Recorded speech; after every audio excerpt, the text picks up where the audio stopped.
Welcome to Dental Business RX. Practice success in 30 minutes or less.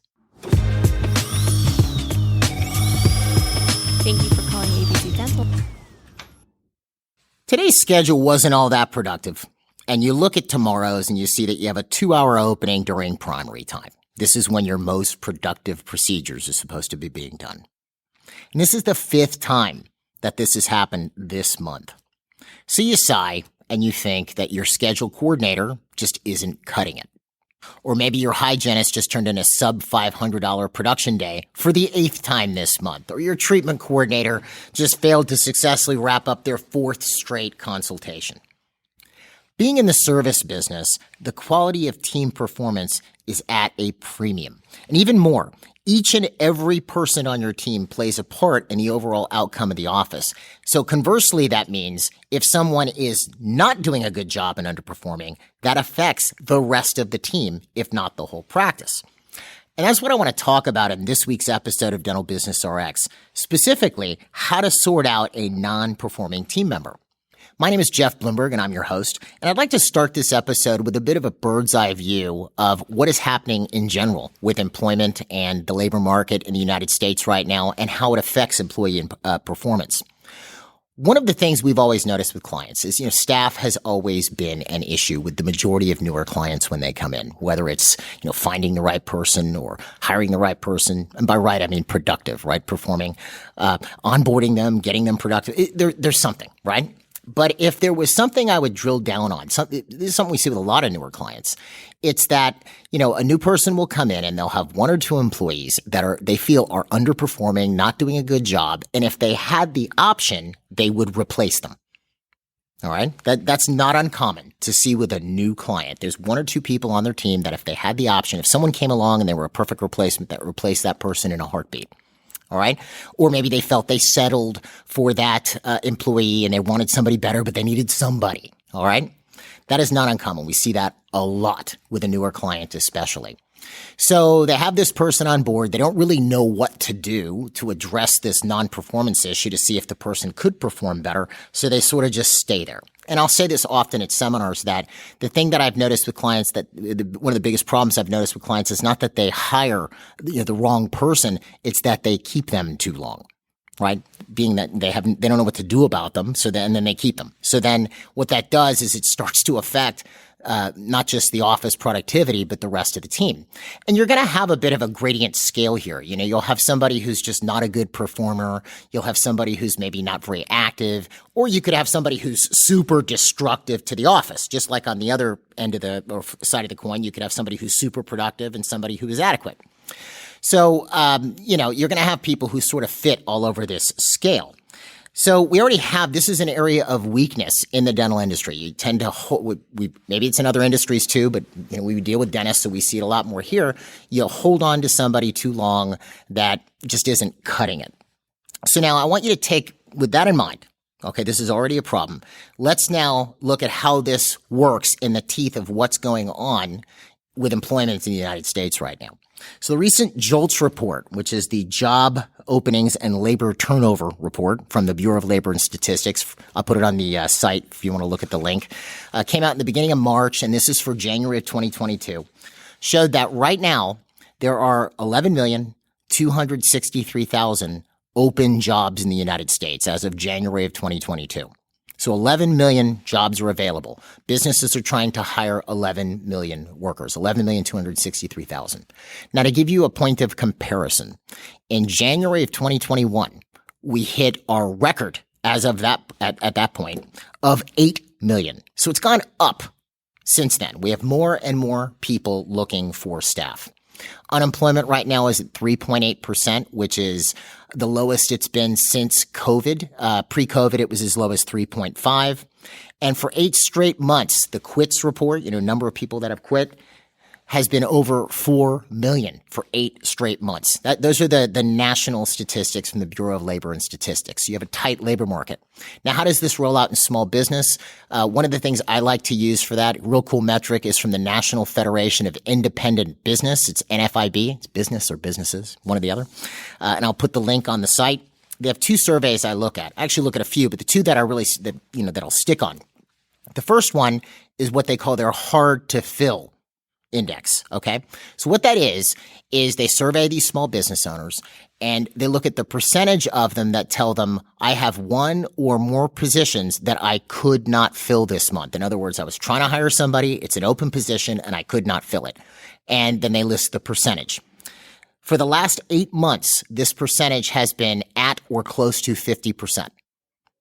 It went down a little bit here or there, but still it's in that high 40s, 50% range for the last 8 months, which means close to half the businesses, small businesses in the U.S., have jobs they're trying to fill that they cannot fill.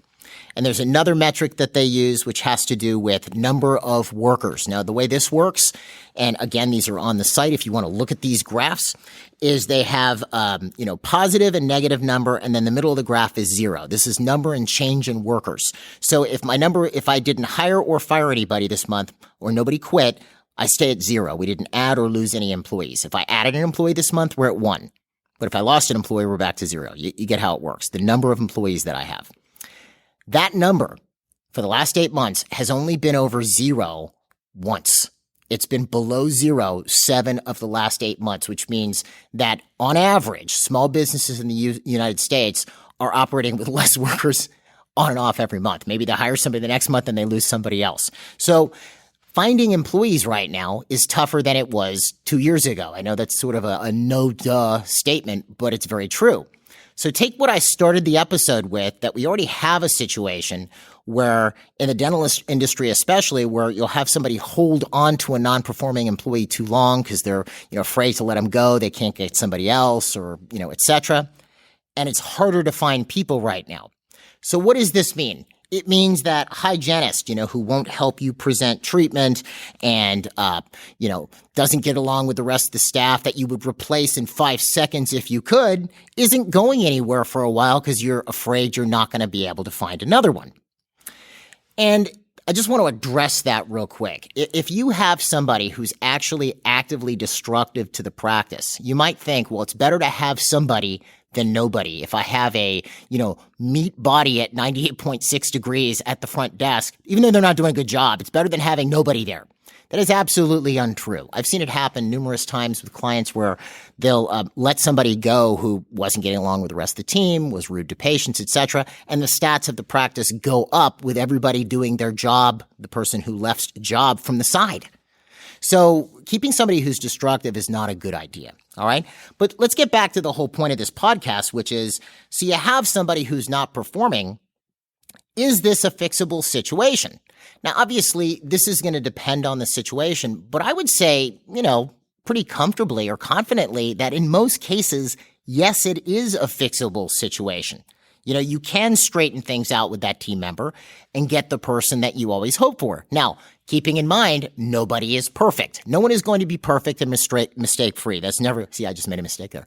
Nobody's going to be perfect and mistake-free. Not going to happen. But can you get somebody who, does what you ask them to do and performs? Yeah, because the majority of people, the vast majority of people, want to do a good job. And with adequate patience and education, etc., they can. I mean, some sure are not, but that's a very small group of people. The majority of people are cool and want to do a good job. And this really is a two-sided problem, all right? Sure, the employee, when they make mistakes and they're not performing, does, of course, bear responsibility. Of course they bear responsibility. But on the flip side of that, you have to look at what environment you're sticking them into. By the environment, I mean your practice, to determine how much responsibility you bear. It's a two-sided coin here. So let me give you 2 examples. Let's say there are 2 receptionist jobs open in a dental practice, and in one practice, the receptionist comes in. There are no training materials at all. The office manager is overworked and very gruff. They're not even taught how to answer the phone, and they get yelled at when they lose calls or schedule patients in the wrong, point on the appointment book. And they don't even know how to use. They're having to figure out how to use the software themselves by going on YouTube. All right. Then you have another office where they hire a receptionist, and there's a whole onboarding process and an orientation process, and they're steeped in the practice's culture, and they're put on the job so that they feel like they've got it. They're apprenticed to make sure that they really know how to do the things that they're supposed to do. Who do you think's going to have a staff retention problem? Not the latter. They're not going to have as much of a problem as the former, the one who does no training. They're going to tend to turn over a lot of staff. And then it sort of becomes a bit of a problem. If you turn over too many staff, dentistry is not a super tightly knit community, but, people in the dental industry know each other. But if you turn over a lot of staff, eventually, your office is the place where people don't want to work. And then you got to do something to fix that. You have a PR problem at that point, right? So there is a responsibility you bear as a leader and as an executive to set the practice up where you can actually bring in new people, because let's face it, new people have no clue what's going on. They do stupid stuff. And I don't mean that in a negative way. I mean in an endearing way, actually. Here at MGE, I've joked about this for years, and I don't mean it as a real joke, but it's true. Inevitably, on day one, our receptionist, if they're a new receptionist, will drop a call. Inevitably. And I always know they've dropped a call because I'll see them taking a walk around the block with our office manager, and they're upset or they're crying or whatever because they feel like they messed up so bad we're going to fire them. Of course we're not. New people make mistakes. That's what happens. They do that, right? So as long as you're patient and you can actually bring them along, there's a good chance that they can make it. You can fix a lot of these situations, right?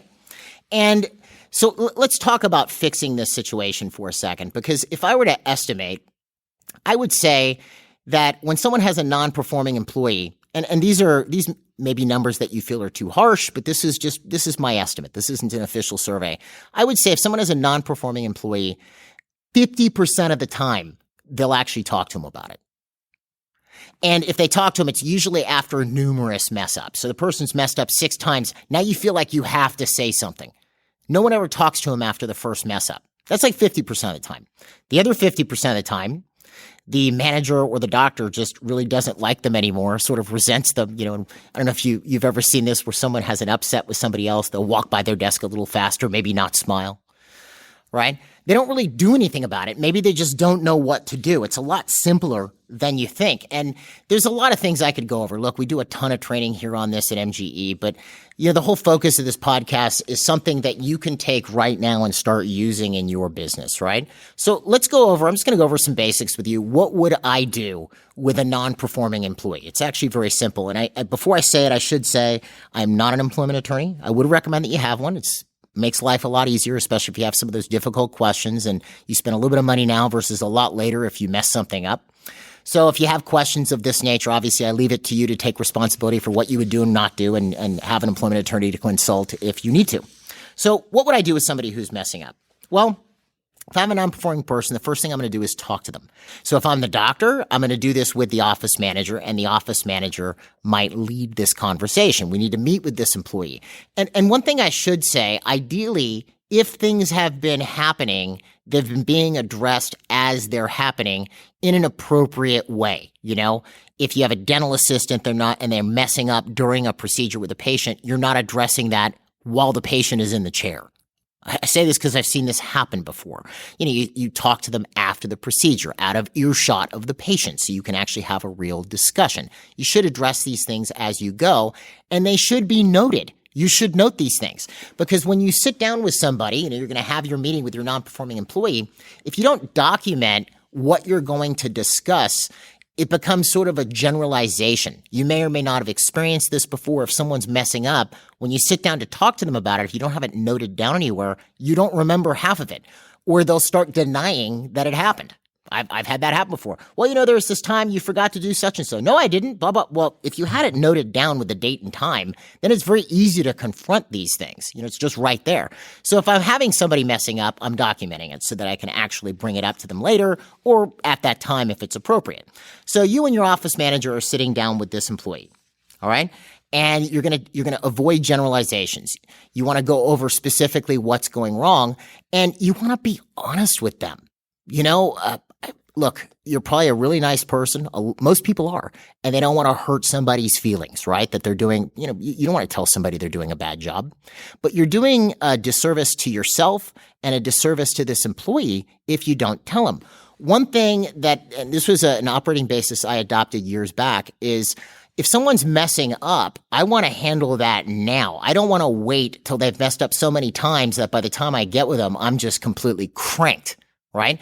And I believe people should get a warning or some type of a heads up that it's not going well before they're just abruptly fired.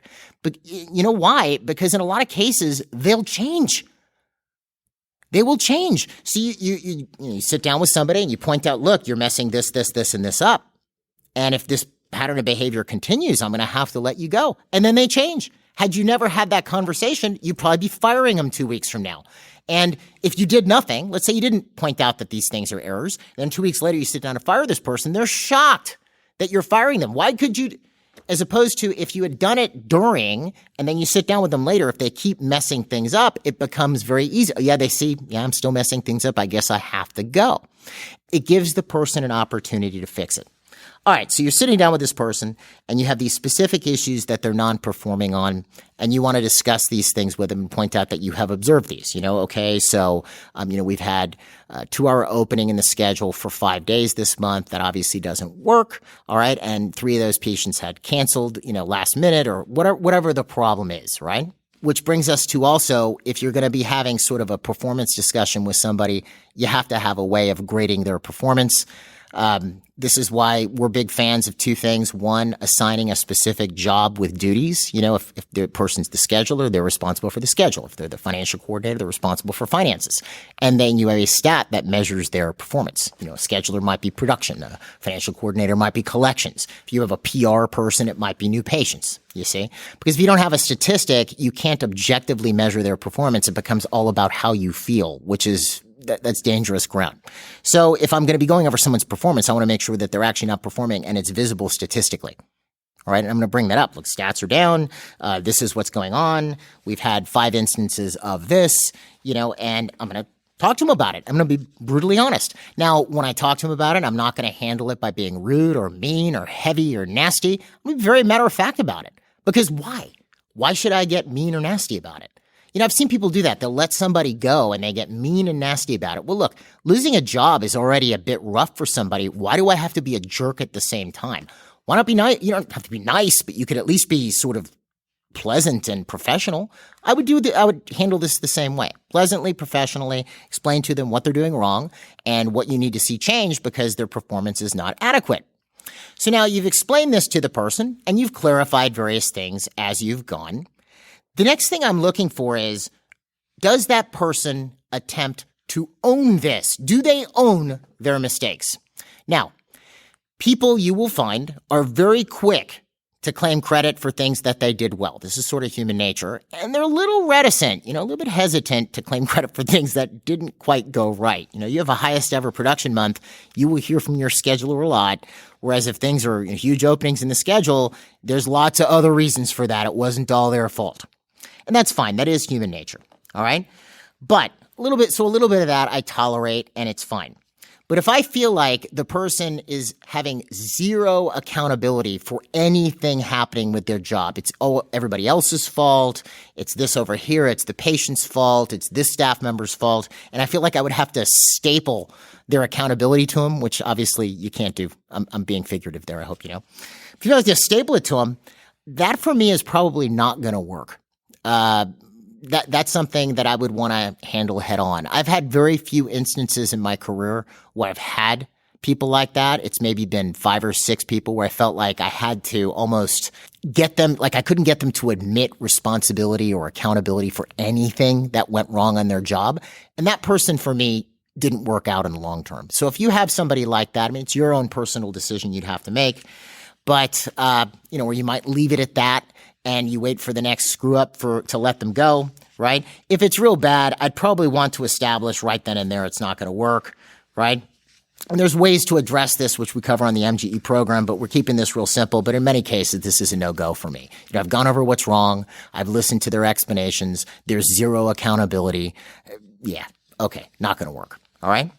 So now let's say, because the vast majority of people will have some accountability here, we then need to figure out why. All right, so I have a receptionist and they're messing up new patient calls. All right, they're doing a very poor job. They're not doing it the way that I train them. I have to figure out why. What's going wrong here? I might find out that they feel uncomfortable with what they've been told to say. I might find any number of things, right? But I have to find out why. Maybe I have a scheduler that just can't get people to schedule during primary time in the morning. They can't get productive procedures to come in the morning or patients to come in the morning during those productive times. I have to find out why. What are they having trouble with, right? We had a client with an associate who had a hard time meeting patients, just felt uncomfortable with personal interface. So what did our client do? He spent an hour role-playing with the associate being a patient till they felt comfortable. And that's what I would do. If someone was having trouble taking new patient calls, and say you're the office manager and you can, well, then I would just, play act with them, role play. We call it drilling, right? Drilling, doing a drill. Where you drill with them until they actually get to the point where they feel comfortable. Now, are they going to be perfect first up afterwards?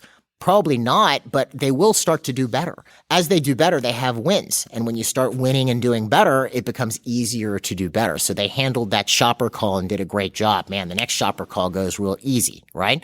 But you want to find out specifically, okay, they're messing up. These things are going wrong. What's going wrong?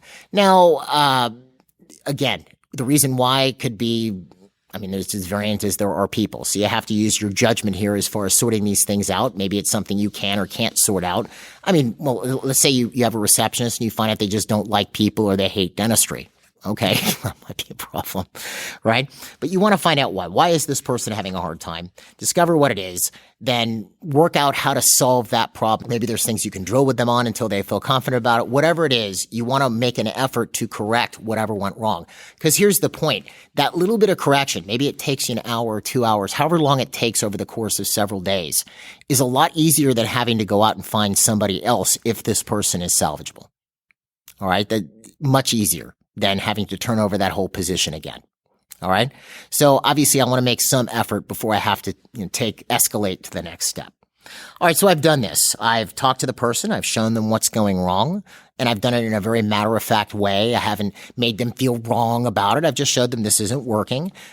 They've owned it to a degree. And now I figured out how we want to solve this, again, in a very helpful and compassionate way. And we've done everything we can to get that solved, whether it's drilling or clarification, etc. What's the next thing I have to do? I have to monitor their performance. I want to make sure that I actually see a change. And this obviously was where statistics come in handy. I can see, do they improve? Or at least whatever pattern of behavior I'm trying to correct, does it improve? Maybe it's a hygienist who doesn't like doing patient education. Is it improving? Well, if it's improving, well, that's good, right? Maybe it's not perfect yet. That's fine. That's fine. Is it getting better or is it getting worse, right? If it's improving and it's improving enough to where it's adequate for me, well, then fine. And I can always work, at least the person shows they can improve at that point, and that's what's important to me. Now, if they're not improving or I'm seeing the same stuff continuing to happen, all right, well, then maybe it's time to replace that person. In which case, move quickly is all I would tell you, folks. If you have somebody and you've made a decision that they shouldn't be in your practice, move fast. Move very fast and get them replaced. All right. Don't wait around until the time is right. Just do it. All right. But again, that is my opinion. You have to do what is real to you. Fair enough. All right. So a few last things to remember with regards to this. When you are talking to somebody about points of non-performance, you have to weigh their overall value to the practice against whatever it is that is going wrong. And is it really non-performance? If I have a scheduler and they're not getting along well with the financial coordinator, and I find out that the reason why they're not getting, but the scheduler is just doing a dynamite job, all right, and the financial coordinator is not, I'm going to find out what's going on. I'm going to investigate a bit before I just decide to, talk to the scheduler about how they're not getting along with the rest of the team. They're doing a good job. Maybe I find out that the financial coordinator isn't and they're having to do some of their job, right? So the person's overall value to the practice as a team member is very important to me when having these types of discussion. And if they're performing the job, because it's really, that's what I'm looking for. Are they doing what I've asked them to do? And it's some kind of another issue. Like let's say, for example, it's a treatment coordinator and they're late. But their statistics are amazing. Well, I'm probably not going to be as severe with somebody like that as, let's say it's a scheduler and they're late and my production is just bottoming out. Well, that's a bigger problem for me. Those things actually relate to one another at that point, I guess is the point I'm making. Doesn't mean it's okay to be late. You can have a discussion about it, but there might be more severe penalties for someone who's non-performing and late versus someone who's performing well and late, if that makes sense. All right? Okay. And remember, again, nobody is perfect. Remember that most people are good people and want to do a good job. And I guess the key is if you have somebody who isn't doing a good job, I would recommend doing what you can to salvage it. If it's not salvageable, fine. But, you never know until you try. And I've seen some people turn out in some offices. I mean, heck, people I've worked with over the years that I thought at one point probably weren't going to cut it. But after a little bit of help, they actually turned around and became some of the more productive people that I've ever known. So with that, that's all I have for you this week. I know it was kind of a random subject, but I felt it was apropos right now. I hope this helps. If you have any questions, you can email me those questions at jeffb@mgeonline.com. You can also go to dentalbusinessrx.com and you can comment on the episode page if you have any feedback, and I get those emails when they come in. Otherwise, if you enjoy the podcast and you want to get notified as new episodes come out, don't forget to follow us or subscribe. And if you have any questions at all about MGE, you can always contact us here at 800-640-1140 and visit us online at mgeonline.com. Have a great week, and I will talk to you next week.